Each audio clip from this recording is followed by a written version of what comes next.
So, thanks to some friends at the Gator Cutlery Show, I'm going to present to you uh, some of their display on counterfeit knives. And I just want to say at the end of this, you're going to learn a lot, but you probably won't be an expert in identifying all the counterfeits, and you're certainly not going to be hearing it from an expert. But just to start off with, here's a ad for a Benchmade knife. I think these things are normally like $75, $80, and here you could buy one for 21, and if you buy a lot of them, probably 2 dozen or so, you can get them for $10. That's kind of unusual. And now we're going to look at this Buck 110, and it's not just a simple Buck 110. It's been converted into an automatic by the company. And I think those things will probably start around 140, maybe go up to 180. I'm just guessing. But here they say you could pick one up for 49. And of course, the classic here is the Microtech OTF. I think these go for around 280 or 300 or so. And here they're saying you could buy them for $43. So obviously, these are coming from China. They're not authentic. They're imported counterfeits. So this idea of counterfeiting name brand knives, and of course all products, is nothing new. We're going to take a look at some of these sometimes very old knives and what people had done to counterfeit them. So follow along with me. I'll try and make this as clear as I can. Some of these points I don't even understand, so it might be hard for me to explain it, hard for you to understand. But we're going to start off with, this is a case tested, and it's a red bone trapper pattern. Now, the problem with this is has a fantasy frame and fabricated shield, which is uneven size of the letters, and it's not properly embossed deeply with the CASE logo. Also, the jigging on the bone is improper, and the bone is not typical for case. Uniquely improper blade grind on both of the blades. The primary blade is shaved to remove the original tang stamp and does not match the back spring level when open. And case tested stamp shows signs of bounce during the strike. So in other words, somebody took a stamp and they whacked it, and it bounced up a little bit and laid a secondary impression. Sometimes I believe it's called a ghost impression. So this is how we're going to go with this. I really enjoy this. It's kind of like detective work and also kind of like solving an intriguing puzzle. Okay, the next one is a Case XX electrician's pattern with advertising. So I guess this was some sort of a promotion knife or something that has advertising on it. And you could tell it's an electrician pattern because it's got that brass lock in the spacer that's typical of an electrician. And what's wrong with this is a badly shaved blade, both of them, and some of the original stamp is still visible. The Case XX stamp is applied cold and is a double strike. So try and appreciate that. The inner springs are unpolished, which I guess that's something you really got to be close up and examine the knife. But this is what the examiners and collectors have found. Poorly peened, oversized pins attaching the handle material to the knife. So Apparently, that's not typical of the size of the peenes normally seen on these case knives, and it's also the workmanship quality is lacking. This next knife is called a Case XX World War II WWII World War II Navy General Utility Easy Opener. Now, the thing is, Case never made this pattern. It is an imperial or a PAL frame with it's restamped on the main blade, and it was installed in this knife. The tang is cold stamped with displaced metal visible and poor location of stamp. But you see the stamp, I mean, it's a pretty crappy job. It just looks phony. The blade is wider than the spring and shows grind marks on the top. The kick has been ground almost off in order to let the blade fit down into the frame.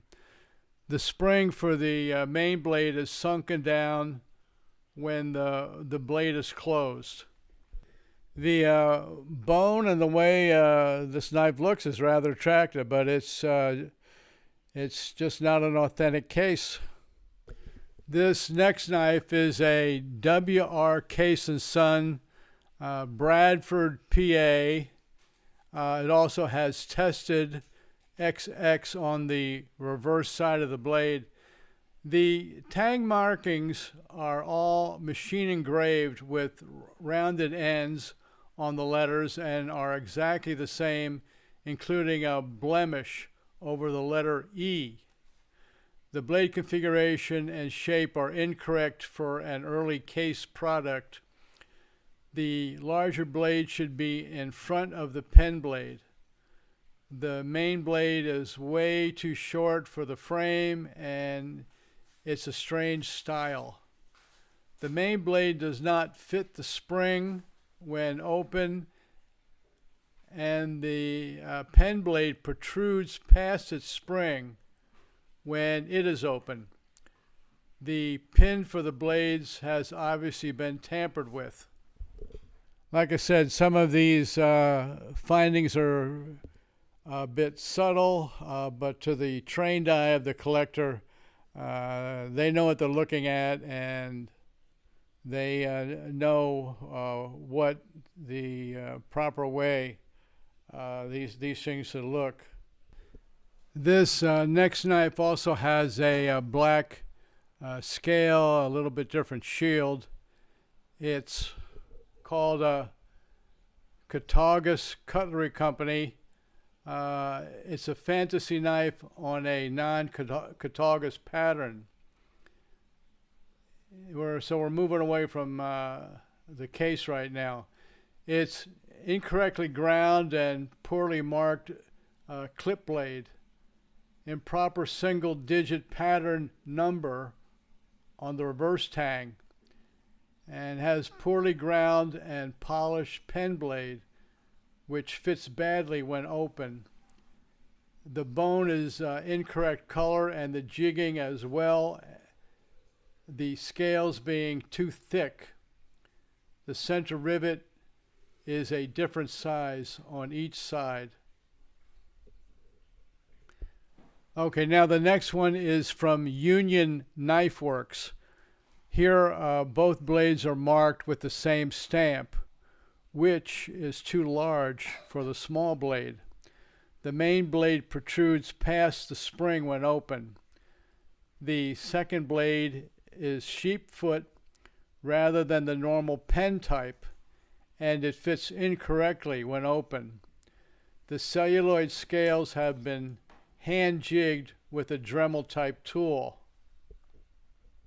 And now here we have this little knife with white scales. It certainly does look businesslike. Back in the day, little knives like this were very common. Little kids used to carry them to school, because that's how they sharpened their pencils. But they were also very common in offices to open letters. There was no email, it was all quote unquote snail mail.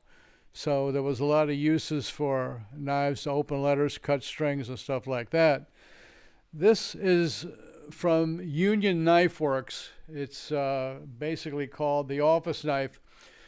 This knife has the same exact stamp on both blades, which does not fit on the second blade. Metal displacement is visible on the stamp, indicating a cold stamp. The blade configuration is not correct. The office printing should read office knife, not just office. Both blades fit horribly when open, way below the springs. The handles are too square at the top and bottom. They should be more rounded. Okay, we're back to Case. This is a Case, Bradford PA, Pennsylvania. The pattern is not a Case pattern. The stag is not correct for a Case knife, and the scales are not rounded correctly at their perimeter. The Case stamp on the main blade has an incorrect S. Now, if you can look at the S, it's not congruent with a normal Case stamp. Round on the bottom and sitting below the line of the letters is how it appears incorrect. The B in Bradford is way too close to the blade edge. On the pen blade, the Case tested mark in the oval has the ends of the words too close together and is incorrect. The polish is not correct for a Case knife, and the corners are quite soft. Again, incorrect for a Case knife. The corners should look different. The inner part of the springs is rough from forging, not polished as in a Case knife. And again, you'd have to be able to really peer in there to appreciate that. But it is another sign that it is a fake. Next is this pretty little knife. It's supposed to be a Remington, but this is not a known Remington pattern, nor is the abalone a standard Remington handle material. The main blade shows major repolishing and is probably a real Remington blade. It just did not originate in this frame. The main blade fits very poorly when open and overhangs the springs badly. The secondary pen blade has a half-stop position and the main blade does not. They should be the same. Additionally, the pen blade sits way below the spring when open. Now it looks like we've got a stag handle trapper made by marbles. However, there was no known knife of this type made by marbles. What it looks like to be a very old K-bar stag trapper with a modern marbles blade installed. The springs are uneven when the blades are closed. This was made to absolutely defraud an unsuspecting collector.